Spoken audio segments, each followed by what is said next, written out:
Sop lidah khas Makassar menjadi salah satu pilihan menu berbuka puasa dan sahur di bulan Ramadan. Selain kelezatannya, menu dari daging sapi dicampur rempah ini dipercaya dapat meningkatkan sistem imun. Berburu kuliner mulai dari menu sahur hingga berbuka puasa menjadi salah satu aktivitas di bulan Ramadan. Dari beragam menu, salah satu yang dapat menjadi pilihan adalah sop lidah.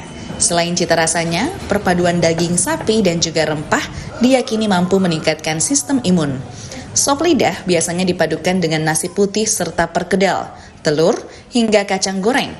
Salah satu rumah makan yang menawarkan menu ini adalah warung sop lidah Lamuru yang terletak di Jalan Gunung Bulukunyi, Makassar. Kalau dari sop lidah Lamuru, yang paling saya senang itu dari kuahnya.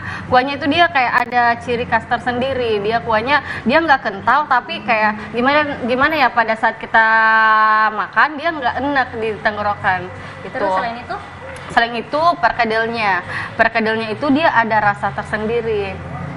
Dia tuh beda sama perkedel-perkedel yang lain. Jadi makanya itu dari dulu saya senang makan di sop lidah. Satu-satunya sop lidah yang paling saya senang itu di sop lidah Lamuru.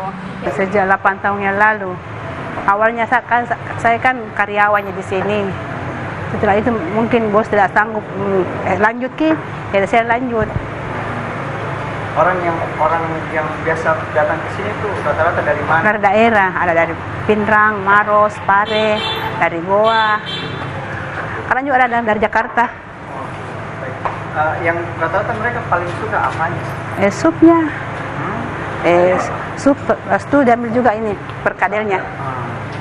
Bukan hanya rasanya yang unik, harga yang terjangkau juga menjadikan rumah makan ini menjadi salah satu tempat yang ramai dikunjungi para pencinta kuliner di Makassar. Rama Pratama, Kompas TV.